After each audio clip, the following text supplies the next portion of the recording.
You are listening to the Cycling Podcast in association with Rapha, the fastest clothing in the World Tour, the home of cycling with character. Ride and watch with Rapha in 2019 as they partner EF Education First and Canyon SRAM.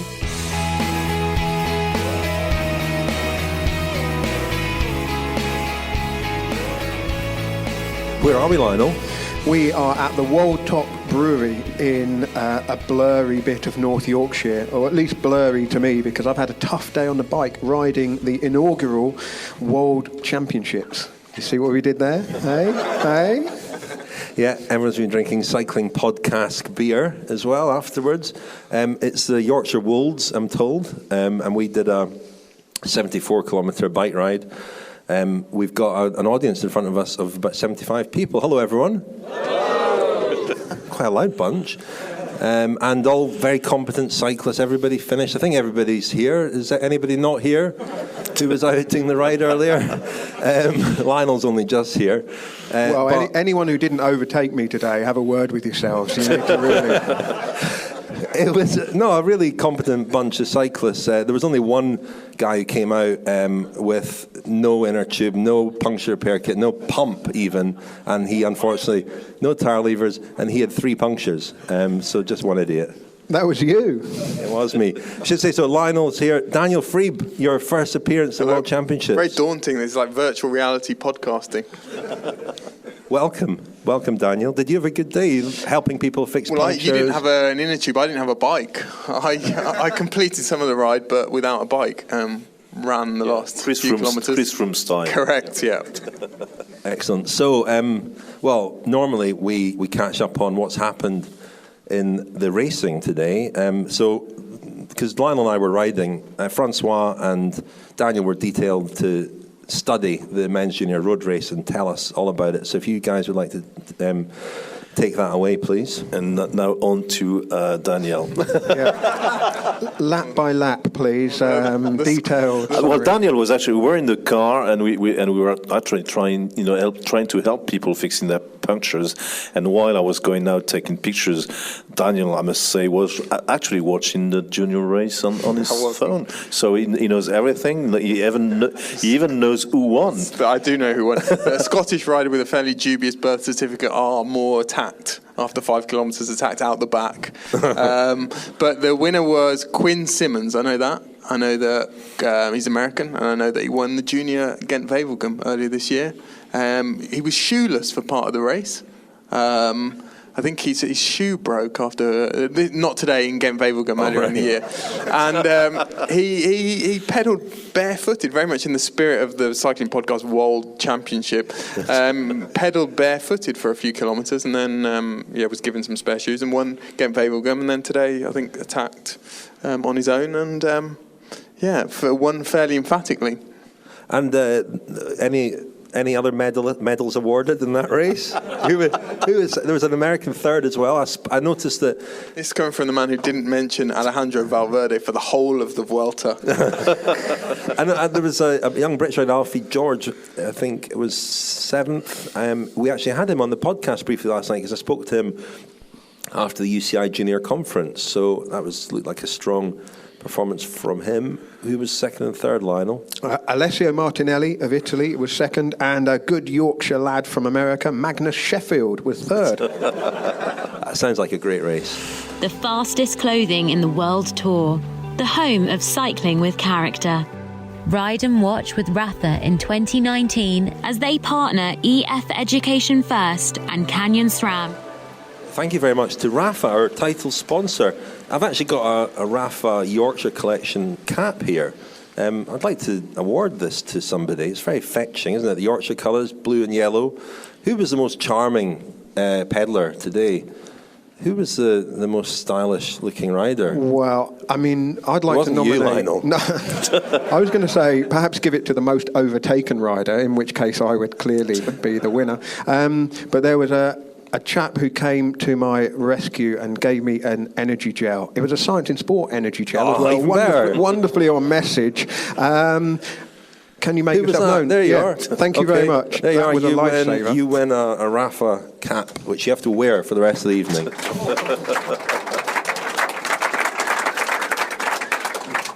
So here we are. Well, we had François making his debut on the podcast at the World Championship last night, and we learned that it was only your second World Championship that you've been at. Daniel, you've joined us for the next couple of days. How many Worlds have you been to? I did Lisbon 2001, Verona 2004, Madrid 2005, Stuttgart 2007, 8, 9. I've done about 7 or 8, I think. You definitely had Florence in Florence, 2013. Ponferrada. Mm-hmm. And we were in Florence together, I remember. So you haven't experienced Harrogate yet and all that it has to offer, but we're sort of going to look ahead tonight to the weekend and the road race. I mean, tomorrow's the under-23 road race. We're probably going to miss most of that as well because we've got a show tomorrow night in Harrogate. But what we're thinking about Sunday and the men's road race, François? It's funny because ever since we arrived in this beautiful place, very welcoming, and well, you know, everybody's been buying me beers, as you said, and everybody's also been asking me that question: who's going to win on Sunday? Which is the sort of question that normally we'd never answer on the podcast, because we're serious people. We're not making lame, pronostics, as we say in French. So I won't make a lame pronostic. I told everyone here, everybody who asked me, that Greg Van Avermaet would win it. So let me elaborate on that. I'm taking a risk there, because obviously if he doesn't, and there's many chances he won't, I'll look a fool. But I don't mind. I mean, it's part of the game. So why Greg Van Avermaet? Because it's a long course, and it'll be, as we all know, a kind of a battle of the old generation against the new generation. We've seen that cycling in the last couple of months evolved considerably. The younger generation coming up, all the names, Evenepoel, again, Bernal is not here, but I mean, all these guys, under 22 guys, kind of still in the show. So have the old guys anything left, in the tank to win the Worlds? I think that given the difficulty of the course, given the length of the course, I mean, some of these guys, I don't think Van der Poel ever rode competitively over 200 Ks. So it'll be, different from Corrections corner. Point of order. He won Amstel Gold in April, which is about 250. Sure, but I mean, it's the same. Just a crit, really, but isn't it's the same. It's the same with Alaphilippe. I mean, there are guys like Van Avermaet. He's done these races over 250 Ks more than 20 times in his career, so they have the experience. They know how to pace themselves. The weather will be terrible, as we saw in Rio. The only guy who didn't crash was Greg Van Avermaet.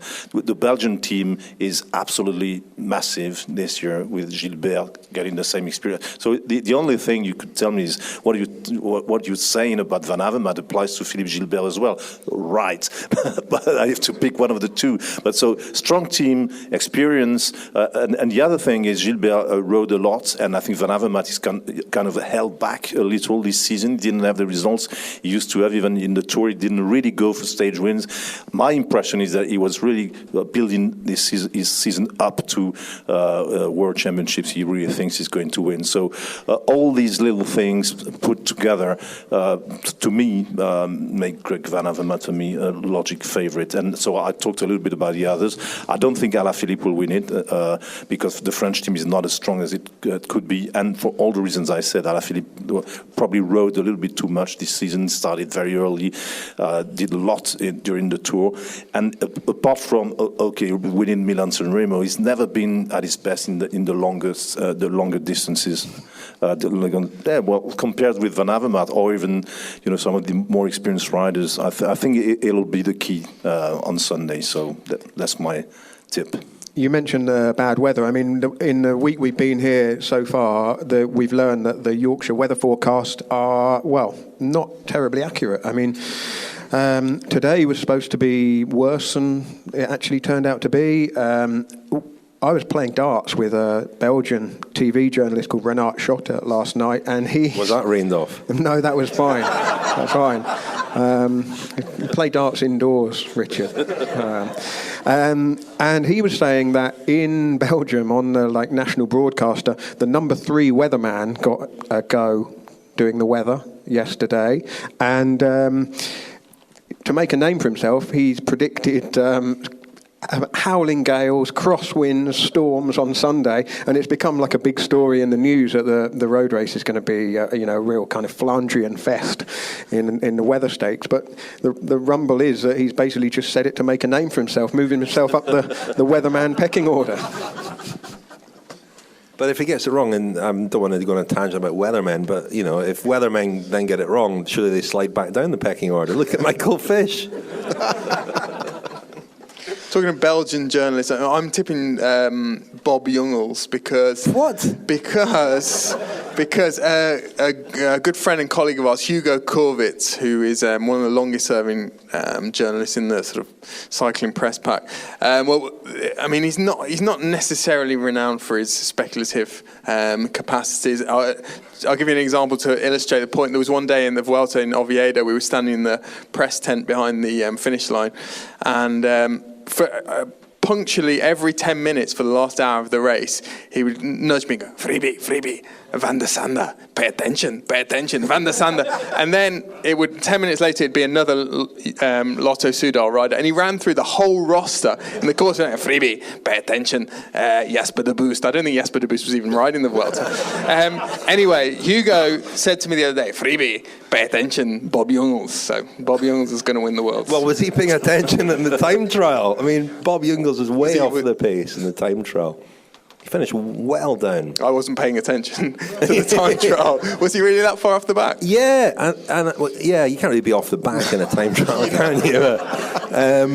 It depends. It depends, yeah. Yeah, and once again, I'm not sure Hugo is the best, as you say, for tips. I mean, he's well known to all the press offices in all the races on the planet, because he's the guy who's closing down the press room every day at 10 o'clock in the evening, so I don't know.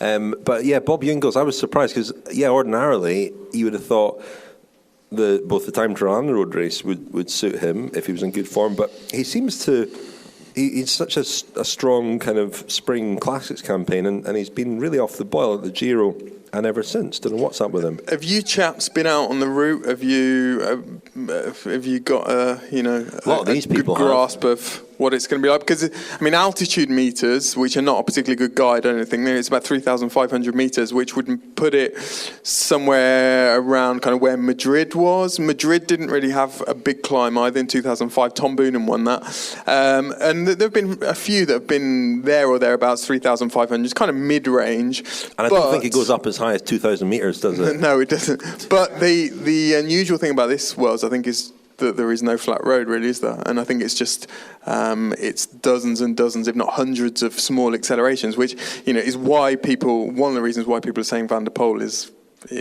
the hot favourite. Is he the hot favourite? I mean, what do you think, Daniel?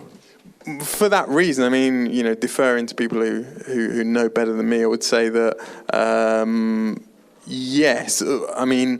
There's the uncertainty is his lack of kind of pedigree in long races. And I think, you go over 250 kilometres, 260 kilometres. We see Milan-San Remo every year. It's a strange finale. You get guys sprinting or showing abilities in sprints that you don't know they have.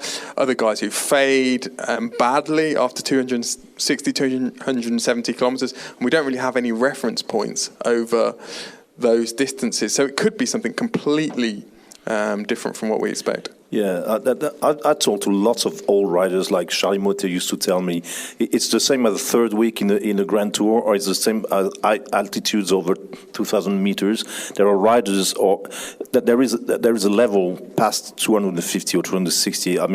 Every rider has this limit when all of a sudden he peaks and it's finished. And I don't think we've seen that very, very often with Van der Poel. And the thing as well, the important factor at the World Championships is all the time is we saw last year with Valverde, who really worked hard preparing for the climax of his season at the Worlds, is really, I think some of the riders really pace themselves to get to make the Worlds their objective. You've got end of the season riders who are, Michael Matthews is one, who's always in top shape at the end of the season and sometimes not so much before. So you have to take all these things into account. And for these reasons, I think, of course, on paper, Van der Poel if he doesn't win it this year, he will win it maybe two or three times in the next 10 years. But this season, for me, maybe a little bit early, but I got it wrong so many times with young riders in the last couple of years. I mean, we've seen these young guys been so exceptional and extraordinary that we don't know, actually. They're kind of changing the rules. But Van der Poel won 3 stages in the overall at the Tour of Britain. He was really impressive. One particular day, I think it was Kendal, 173 kilometres that was. I'm making this sound like, this is coming off the top of my head. It's on my laptop here. That's how the podcast works. But do you lose that kind of acceleration, that jump, 100 kilometres later? I mean, I get obviously you do, but you're still racing like against like. It wasn't like he was, he's beating Matteo Trentin and people like this. I mean, Matteo Trentin is a name we shouldn't forget. But I mean, it's funny because there was a dispute when the Canadian races were launched that seemed to be in the minds of the riders 2 ways to prepare for the Worlds. One was to do the Vuelta because you have the mileage, or go to Canada because they're the same kind of races, circus races, long races over 230 k's, and it is one of the other. I've never heard the Tour of Britain being an alternative to prepare for the Worlds, but why not? Kwiatkowski, I think, rode the Tour of Britain the year he won the World. Yeah, there was a period when some riders did do well after having ridden the Tour of Britain, yeah. And I also think it'll be more of a factor. I mean, we kind of know that British roads are slightly different to European roads, and having ridden the Tour of Britain, they'll be the sensations, as the Dutch say, will be top. But good point. I mean, Van Avermaet also, don't forget, has ridden very well here in Yorkshire, hasn't he, at the Tour of Yorkshire, and he's definitely somebody capable of it, and that Belgian team may be an advantage or a disadvantage. Who knows? But there are so many. So I haven't even mentioned Peter Sagan or Alejandro Valverde, of course. He's kind of the Vuelta, second at the Vuelta. Now, we saw what toll the Vuelta took, I think, on Primož Roglic the other day in the time trial, and it was a very, very, very hard Vuelta, which I don't think a lot of us appreciated watching it. But the Jumbo-Visma released some of Roglic's data from the Vuelta, and it actually was harder than the Tour last year, harder than Giro this year for him. So it clearly affected him in the time trial, and it might have a similar effect on other guys who finished the Gilbert, yeah. Cycling podcast, team car, back of the pack, please. That was not the voice of Seb Piquet in race radio at the Tour de France. That was the gentleman who replaced Richard's hip. It was. This man removed my leg a few years ago. He put it on and reattached it. He reattached it, okay, because you finished in front of me today. Anyway. This episode is sponsored by Harry's Razors. Harry's have a special offer for Cycling Podcast listeners, and they're offering a trial set for £3.95. All you have to do is go to harrys.com/cycling. That's harrys.com/cycling, and you'll get everything you need for a close, comfortable shave. The weighted ergonomic handle, 5 precision-engineered blades with a lubricating strip, rich lathering shave gel, and a travel blade cover. And as you'll tell from my sort of scruffy, unshaven demeanour, I'm not a Harry's stranger customer. to Harry's Razors. But you're a regular user, Rich. Excellent razors, and I'm not doing a sales job because I have a trial set here. This is the trial set you would get in the post, and I'm going to give it to the other very helpful person today who gave me tire levers. Is he here? Identify yourself. You were riding a BMC bike, a rental bike. Does he have a huge beard? No. Was it Rowan Dennis? No, I could see the transfer. Where are you? Are you here? Can someone pretend to be him? Somebody who likes razors. It's probably still on the course, actually. Oh no! He's punctured and he can't get his tire off. He's had a puncture. Okay, well, you've got you look like you're a regular shaver. You can take advantage of this. Thank you very much. Thank you. Enjoy your Harry's razor set. And you can all get started shaving with Harry's today by claiming your trial set for £3.95 by going to harrys.com/cycling. Before we carry on, I'm going to actually ask Jenny from the brewery to come up, and tell us a little bit about this place and about how this event came about. So while Jenny's making her way to the stage, it was a great event, wasn't it, Lionel? We were talking about the length of the road race on Sunday and how the distance might affect people's legs. I think we can all kind of relate to that, having struggled up the climb here to the finish. I would say, 74 kilometres here does feel like 100 kilometres elsewhere. A fair comment. How far's the neutralised zone on Sunday? Isn't it the longest ever? Isn't it about 18 kilometres? Yeah, I think it is. Yeah, it takes the overall distance over 300. So we've been joined up on stage by Jenny from the brewery. Hi. Jenny, tell us about this place, please, because it's wonderful. It's in the middle of nowhere, up a hill. We know that. It's up a hill. And it's, we're in a marquee which looks like it is fitted out for weddings. And there's a bar next door, and we've just eaten some lovely food, and it's a great setup, and the beer's very nice as well. Well, that's always a good thing. So this is the Wold Top Brewery. We are a farm-based brewery. It's grain to glass, so we grow all our own malting barley. We don't grow our hops because the Yorkshire climate isn't very conducive to good hop growing, even though we've tried quite hard in the past. It's been around since 2003. It's a family business. My dad set it up with my mum back in the early 2000s. My sister and I have worked here since we were teenagers. She's continued to work here the whole way through. I had a bit of a sojourn to London, and now I'm back again working here as well. So it's a proper family business. And you made contact with us quite a while ago, actually. I think it's this time last year. It was listening to you and Ola talk. I think you had a Worlds, looking forward to the Worlds podcast, and I'd been listening to that in the car, and I'd already been thinking, how do we manage to make the brewery have something to do with the Worlds? Because we're a little bit far away from Harrogate, as I'm sure a few of you have noticed from driving over here today, because Yorkshire is quite big. I think people forget that, but it's a pretty big place. So we're about an hour and a half from Harrogate. So we were trying to work out how do we do something connected to that. And as a brewery, we're really into cycling. We sponsor a local race team. We have a sportive that runs from here every year. So Dave, who heads up the local race team, he's here, wearing his kit very proudly. They're called Wold Top the Edge, just to give a bit of a shout out to them. And as a family, we're really into cycling as well. So it was trying to work out how do we manage to do something that can kind of help us, but also be interested in the Worlds. And actually, the podcast seemed to really make sense. So we got in touch, and you suggested a ride, which worked perfectly. Yeah, we'd been sort of talking, hadn't we, Lionel, about organising some kind of event ride, and this seemed like the perfect solution. Here we are.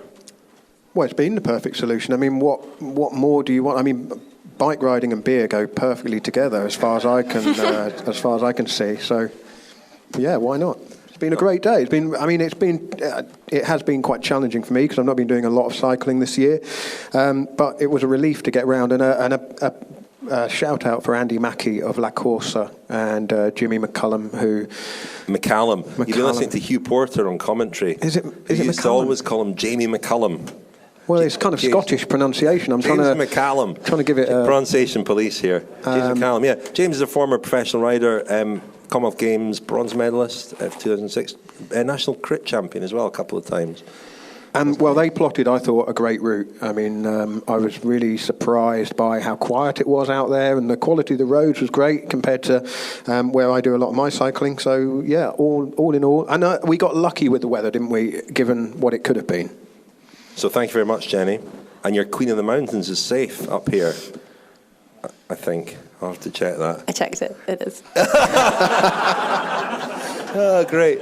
But we do have... Can I just ask, is this actually a private road that comes up here? Yeah, it is a private road. Did you set up the Strava? No, I didn't. I actually didn't. One of the guys that works at the brewery, a few of them ride up and down most days to work, and a couple of them set it up. Well, while we're talking about the King of the Mountains up here, it is a sticky old climb up here, isn't it? But some of you are on Strava, and we were able to check the times. And so we actually have a tie for first of the men, which is unfortunate because we've only got 2 prizes. Well, why don't they go and do it again now? Yeah, that's a great idea.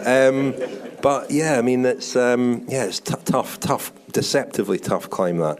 And it was the the fastest up there was, let me just recall, Richard Moore, actually, was the quickest up there. Well done, me. No, there were 2 joint winners, so I don't know how we're going to decide this. Can we not source a third prize? Giving them all away now, Lionel. The Harry's Razor set and the Rapha cap. What is the prize? Simon Harrison and Danny Murray. Identify yourselves. You're Simon, Danny, both of you. 134. And Jane, you were the fastest woman. Can you give me your surname, sorry? Wilkinson. And you are Irish Masters champion, is that right? Yeah, TT. Yes. Still not bad. Yeah. What are the prizes? What were the these are intended prizes? beautiful Stacey Snyder mugs. Well, I can step in here and offer a third mug, as we have a spare. Really? Do we? I have a spare. Oh, okay, great. Well, Jane, would you like the one with the one big bike or lots of small bikes? Big bike. Very certain about that. There you are. Thank you. And, well, one of you will get... Who was it? We'll get a mug to you as well. Oh, what a generous chap. Well, we'll get your address and we'll send you the third mug. Okay. Thank you, Jenny.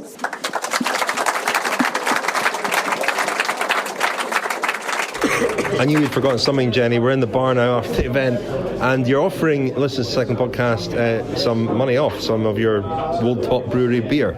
Yeah, absolutely. So if you go to Wold Top Brewery, so that's Wold with no R in the middle, because it's woldtopbrewery.co.uk, and go into the shop, choose anything that you want, and put in the code CP10, and you'll get 10% off any purchases. And you do a cycling beer, don't you? We do. It's called Hello Velo. Daniel, Yes. Previous Worlds then, any favourite World stories that you have in your locker? Come on, you've seen it all. You've been to more Worlds than all of us put together, I think. World stories. What's been your favourite of all the ones you've been to? Well, I think it's great when the Worlds, I think as you said earlier, it's great when the Worlds feels like it takes over a town. It tends to get lost in big cities. Madrid, it felt like it was stuck out in the suburbs, even though it wasn't. It was kind of in the centre of town, but people don't really, pay too much attention when it's in the capital city. But by all accounts, Harrogate, it feels like it's really sort of taken over, no? Yeah, Harry. I mean, you're going there tonight. It feels. I mean, Innsbruck last year felt to me like the sort of perfect size. Florence was good as well. There was that real sense of history in Florence. All the kind of shops with the pictures of Coppi and Bartley in the windows and so on. Especially Bartley, because he's from Florence, wasn't he, or nearby. And Innsbruck as well last year is a slightly bigger city, but it really did feel like the Worlds were the main show in town, and you couldn't avoid them. And in Harrogate, certainly that's the case. The one slight disappointment is that I think that they've been very keen to take the races all over Yorkshire, and as Jenny says, it is a big place, and so I think one of the things that I love about the Worlds is the fact it's a circuit race, and it's a great experience for spectators, and it produces a particular kind of race and racing. And I think here there are some races where the under-23 men's road race tomorrow is now just 2 laps of that circuit, and I would have liked to have seen the racing more concentrated on that circuit. I was talking to François earlier about, he's only done one Worlds, as you said earlier, Chambry in 1989. We were talking about a rider who kind of came to prominence in Chambry, Dmitry Konishev. And this what you were saying there reminds me of a conversation I had with Konishev a couple of years ago. Konishev was this kind of Russian playboy, sort of, he was reputed to be quite lazy, and I think by his own admission was quite lazy, very talented, but got a reputation as a bit of a lady killer, a bit of a sort of a playboy. But he said to me that he loved the Worlds, and he always overachieved at the Worlds, basically because he didn't have to concentrate, because you didn't really have to pay attention to the route because it was on a circuit. Once you'd done it once, you kind of figured it out, and you could just sort of go to sleep until the last lap.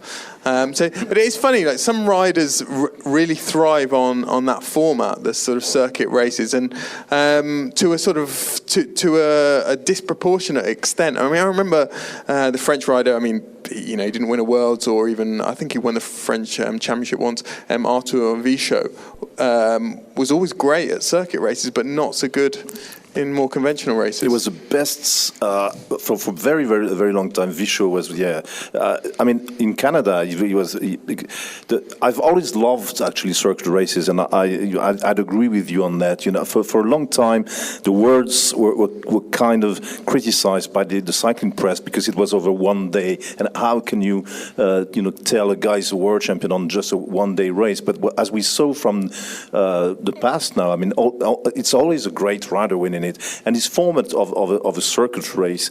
I mean, in my opinion, in the cycling calendar, there's not enough of them. There's only apart from the Worlds, there's only the Canadian races, and it's a format that's very popular in North America, and it would be really exciting. And I know they're working on it. If they had a World Tour circuit race in the US, I mean, it would be. I mean, I know that towns in the US and the organizers of the Canadian races are trying to have one there. But as you say, it's great for the public when you have 16 laps and in a town. It's a great publicity for the town and for the area. For the public and the kids, it's great. You can even move from time to time from spot to spot and see various places of it. So Harrogate and the way the course has been set up is ideal in this type of format. And as you said, the way of riding it is different. The breakaways don't have exactly the same impact. I mean, they do have, but the tactics of the circuit races are a little bit different and interesting as well.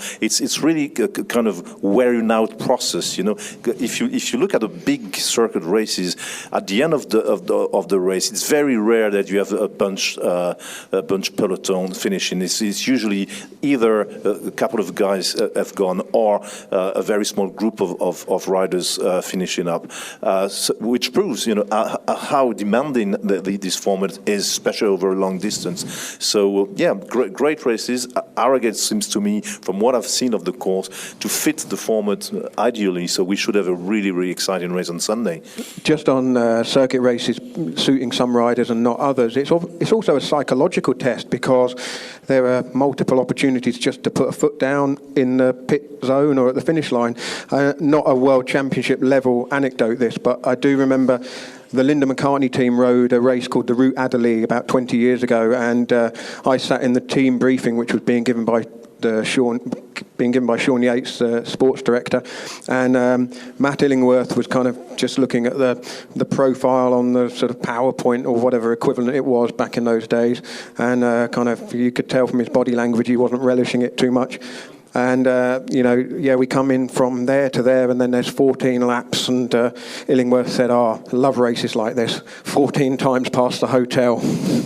Well, that's exactly in Quebec. It was even worse because the riders are all accommodated at the Chateau Frontenac, which is probably the most prestigious hotel in North America, and the circuit goes absolutely across the hotel, meaning that you didn't really you saw very often a rider lap 12 or to lap 13 go straight back to his room on his bike. So I mean, that's part of the charm of it. I agree. But the other part of the charm of it, if you don't like the slight little bump that's all right in the first couple of laps, then you've got 14 more of those coming. So there you are. The Cycling Podcast is supported by Science in Sport. Science in Sport. Fueled by science. Thank you very much indeed to Science and Sport for supporting the Cycling Podcast. You can get 25% off at scienceandsport.com with the code SISCP25. Very well done, SISCP25 at scienceandsport.com. A lot of Science and Sport products consumed today, everyone? Yes. Tom, can you kind of cheer that sound effect up a bit? So the other race of the weekend, we've got the men's under-23 championships tomorrow night. Well, finishing at 6:30 now, with 2 laps of the finished circuit. The women's junior race in the morning. Not going to ask you all for your tips for the women's junior race, don't worry. But the women's race on Saturday, François, any predictions? We covered this in the Cycling Podcast Femina earlier this week. Of course, Rose Malley and I looked ahead to it. Yeah, of course you did that, and it's a good opportunity to remind our listeners that to know everything you need to know about Saturday's race. Go for the Cycling Podcast Femina. No, I had a question. I don't have any certainty, but we lots of us thought before the women's TT time trial that there'll be another Dutch sweep of medals, and it looks like it might be the same, but it didn't happen. So the question is, can we avoid a Dutch sweep of medals in the women's race on Saturday, guys? Well, the big question with the Dutch team is, are there too many chiefs and not enough Indians? Because they've got just about every rider in their team could win the race, potentially. It's amazing. They seem to always avoid... correct me if I'm wrong, but there haven't been any Worlds or even European Championships over the last few years that have been where they've really fallen out. Or for a nation, the Dutch, there was a time in football, for example, when the Dutch were absolutely notorious for having a lot of sort of strong personalities in the dressing room and never being able to get on. It's quite amazing that they seem to be able to marry a lot of these interests. Last year, there was a lot of chatter before the road race about who would be the leader, Van Vleuten or Van der Breggen, because the course was so hard that it suited both of them kind of equally. And that was resolved by Annemiek van Vleuten crashing and injuring her knee. She hurt her knee very badly and still, I think, finished 7th on the day. But Anna van der Breggen won it. She absolutely demolished the field and won it on her own quite easily. So the question didn't really arise then. But that was a big question last year. And it could be a question again this year. And the opportunity could be there for one of these other riders, because the other favourites can't sort of mark every single Dutch rider. So a group could go clear with an Amy Peters or Demi Vollering or somebody. But Marianne Vos is probably the favourite of all of them, and especially if it's a small group. And it's funny because Van der Breggen, Van Vleuten, Vos, they all ride for different professional teams. They all want to win it, but they would all have to win it in quite different ways. So how that plays out is quite interesting, because obviously if Van der Breggen gets away, then Dutch team aren't going to chase her. Do you know anything, Rich, about the conventions? We know in the men's scene, or particularly with certain nations, the Italians, for example, have quite a well-drilled and sort of time-honoured protocol of the federation puts up a bonus. The trade teams put up bonuses, and there's a conversation on the eve of the race every year, or there certainly used to be, about how the money is going to be shared out. And and that's sort of enshrined in the way the World Championships works as far as a lot of the men's teams are concerned. But what's it like in... I remember, again, we talked about this last year, and there was some in Innsbruck in the build-up to that road race, there was talk of that, but I can't actually remember. It'd be worth asking that question about... They're not always transparent about that, are they? About how they give riders bonuses at the Worlds, but it'd be worth asking that question, whether that's a factor, and I suspect it probably is. But ultimately, and Lionel made this point earlier, winning the world title is going to be worth a lot more than whatever bonus you get from your federation. But I do think it varies massively from nation to nation. I know when Mark Cavendish won in 2011 in Copenhagen, there wasn't any bonus from the British British Cycling. And he had made arrangements privately with teammates about, infamously, he became like a second-hand car dealer in the months that followed the Worlds. We still call him Cav Motors, because he was just distributing. I bought him a Porsche, I bought him a Renault, and the whole team got a car out of it. Pretty much. No, David Miller got a Porsche. Who got the Renault? Steve Cummings got a car. Jeremy Hunt got a car. Anyway, Wiggins got a Lambretta, I think.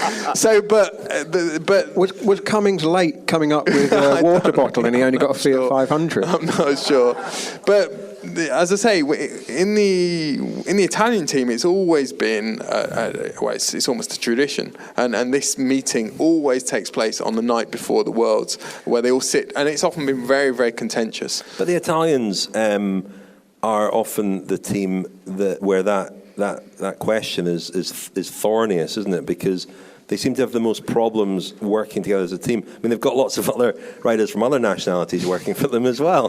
But it seems, I mean, I don't know if it's part of that Italian, I don't want to, beware in a whole nation. It was a big issue when Italy were the dominant nation in the world. I mean, up until a few years ago, teams could have, the most powerful countries would have 12 riders. I think it was 12 at its peak, or maybe 13 if you also had the defending champion. Or 45 in the case of Italy. Yeah. But... they were generally the strongest nation. I mean, I would be very intrigued to know what's happening on that score in the Belgian team, for example, particularly when you've got the interests of Lotto Soudal and De Koning, two big Belgian teams represented in that team.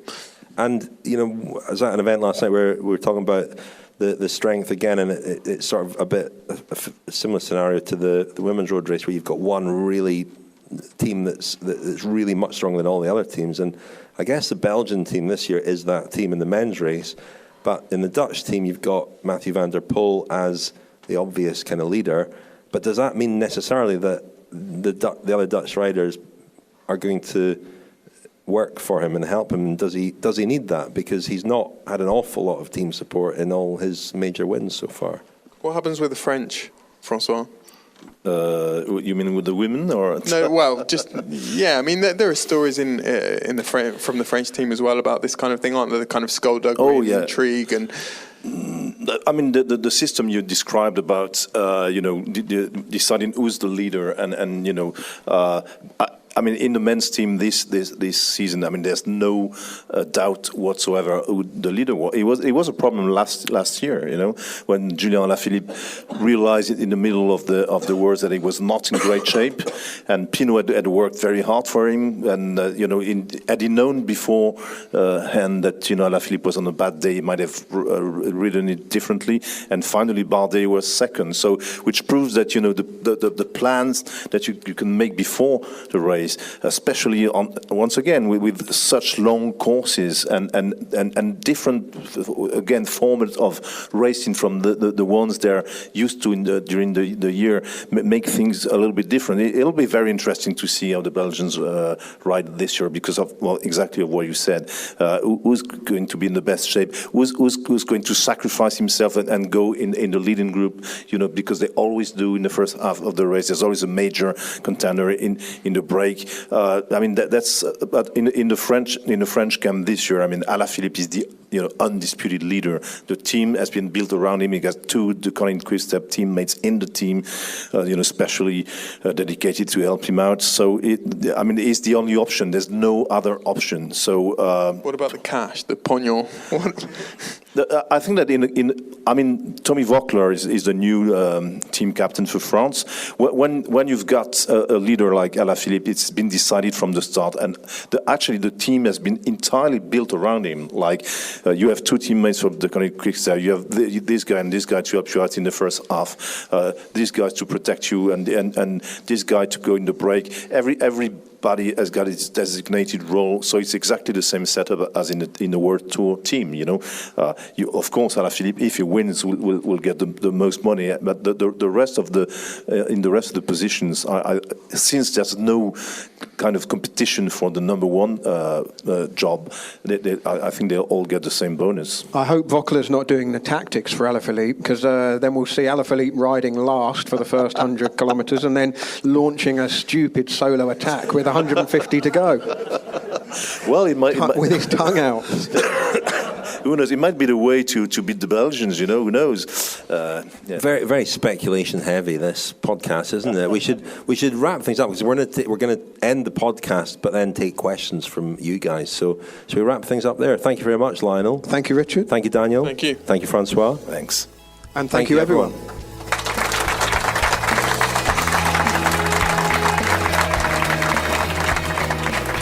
You've been listening to The Cycling Podcast. Subscribe to our newsletter at thecyclingpodcast.com to get all the latest news and special offers delivered straight to your inbox. This episode was edited and produced by Tom Wally.